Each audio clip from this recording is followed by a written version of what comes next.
है ना, बहुत सारे उनके आदर्श हैं। राम ने कभी जिंदगी में झूठ बोला? बताओ मुझे। राम ने कभी ईवीएम चोरी करी? तो मोदी जी तो कर रहे हैं, फिर कौन से राम के आदर्श वाले हो गए बताइए आप मुझे, हैं? तो वो राम के नाम पे धंधा कर रहे हैं इस देश के अंदर। राम को बिजनेस का एक केंद्र बना दिए। लोगों की श्रद्धा है, ठीक है ना, तो दुकान बढ़िया लगा लो और राम के नाम पे जो है दे दे भाई, वो वाली बात है, ठीक है ना। खैर, ये सब बेकार की बातें हैं।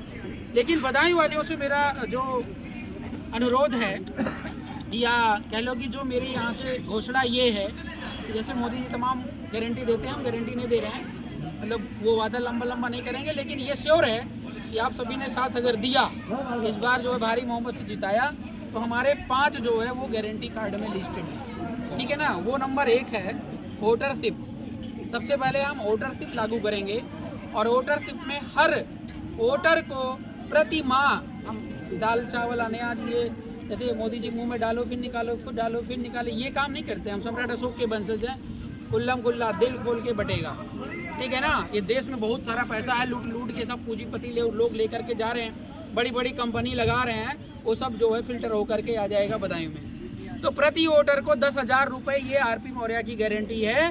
जीतने के मात्र 3 महीने के अंदर हम लागू करवाएंगे। दूसरी चीज ये है एम्स। यहाँ बदायूं में मेडिकल की सबसे बुरी दशा है। 90% लोग यहाँ पे दवा ना होने से मारे जाते हैं। इनको बरेली जाना पड़ता है, लखनऊ जाना पड़ता है। अभी तक के जितने भी सांसद हुए हैं, किसी ने इस पे ध्यान नहीं दिया। और यहाँ पे शिक्षा की जो है सबसे बड़ी कमजोरी होने के नाते किसी ने जो है विरोध भी नहीं किया। तो सबसे पहला मेरा काम है कि एम्स जो है वो बदायूं जिले में बनेगा, बदायूं जिले में बनेगा, ध्यान रखिएगा। मैं इसलिए कह रहा हूँ कि हो सकता है कोई भारत देश का प्रधानमंत्री बने, लेकिन बदायूं का प्रधानमंत्री मैं ही रहूँगा, समझ रहे हैं ना। भारत का, इसलिए मैं घोषणा कर रहा हूँ, ये मैं करके दिखाऊंगा।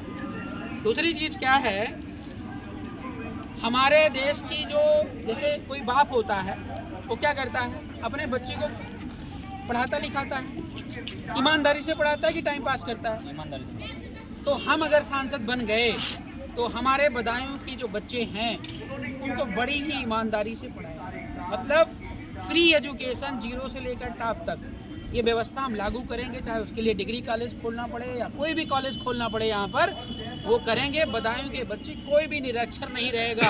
ये मैं खेत में जा करके देखा हूँ ना, 18 साल से पहले बच्चों की शादी हो जा रही है, और मैं देख रहा हूँ यहाँ पे 12वीं से ज़्यादा पढ़े हुए लोग जो है बहुत ही कम मिलते हैं। अब जो मैं बोल रहा हूँ, जो मैं समझ रहा हूँ, ये मेरी एजुकेशन का नतीजा है जो बाबा साहब भीमराव अम्बेडकर से मुझे मिला है। अगर मैं पढ़ा लिखा नहीं होता तो इतना बड़ा संकल्प लेकर के बदायूं में ना खड़ा होता। समझ रहे नहीं? इसलिए बदायूं को पढ़ाना लिखाना ये मेरी नैतिक जिम्मेदारी बनती है, और पूरी की पूरी शिक्षा व्यवस्था ये मेरा दायित्व रहेगा, मेरी जिम्मेदारी रहेगी। नेक्स्ट क्या है कि बदायूं के जेल में रह करके मैंने करप्शन को बेहतर देखा है। नंबर 1 है आपका बदायूं करप्शन के मामले में। अरे जेल के अंदर नहीं, पूरा सिस्टम भ्रष्ट है, पूरा सिस्टम भ्रष्ट है, ये समझ लो।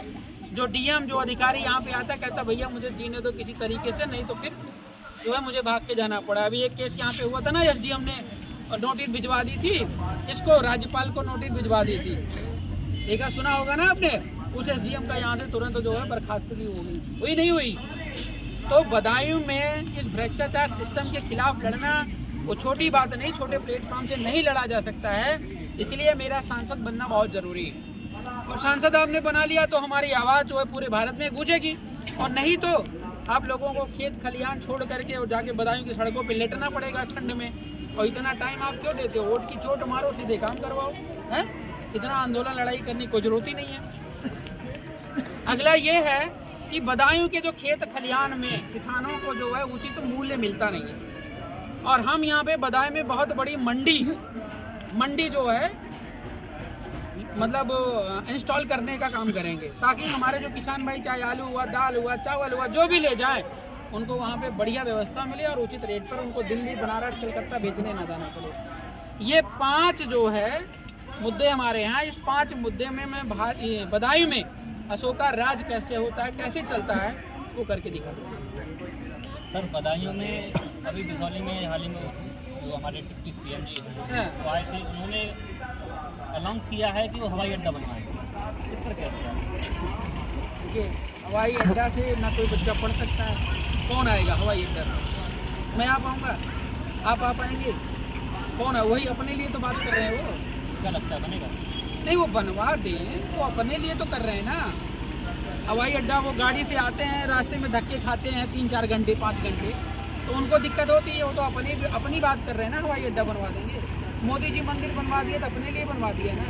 मोदी जी विकास की बात कर रहे हैं, लाल किला को चमका दिया तो अपने लिए चमका दिया ना। जनता को क्या मिल रहा है भाई? हैं? लोग तो क्या कह रहे हैं? नहीं हैं? लोग कह रहे हैं किसको रोजगार मिलेगा? कौन सा रोजगार बता तो दे, उसका ब्लूप्रिंट तो दे दे। कौन सा रोजगार है? बेकारी वाला नहीं, ऐसा रोजगार हम लेकर क्या करेंगे जिसका कोई जमीन ना हो भाई? हम तो कह रहे हैं मैं बच्चों को पढ़ाऊंगा, रोजगार दूंगा, मैं तो कह रहा हूँ ना। तो कौन सा रोजगार वो दे देंगे? हमको दे देना कोई रोजगार देकर दिखाएं तो भैया आपको रोजगार हमने दे दिया है। अभी गरीबी खत्म तो कहने के लिए वो जो धार्मिक भावनाएं होती है ना लोगों की, जिसकी आस्था है राम पर, भगवान राम पर, तो उस पर चोट करते हैं। ठीक है ना? ये आस्था ऐसी चीज़ है कि आपकी माता जी, आपके पिताजी अगर भगवान श्री रामचंद्र को मानते हैं तो उनके खिलाफ एक शब्द वो सुनना नहीं चाहते हैं, नहीं चाहते हैं। तो मोदी जी बार बार जय श्री राम का नारा लगा रहे हैं, तो वो किस लिए? उनको भावनात्मक जो है ना चोट पहुंचाने के लिए और लूटने के लिए। इससे बड़ा उनका कोई उद्देश्य ही नहीं है। अच्छा, दूसरी बात क्या है, उनका सिद्धांत, उनका पार्टी का मिशन सब विदेशी है। स्वदेशी उसमें क्या है मुझे बताओ ना, जो आपके हित में हो। कभी मोदी जी ने जो है मानव एक समान की बात करी? कभी करी हो तो मुझे बताओ। कभी उन्होंने कहा हो कि दलित को मैं मंदिर में बिठा दूंगा? कभी करी है? कभी उन्होंने कहा कि गरीब बच्चे को मैं प्रधानमंत्री बना दूंगा? कभी करी है?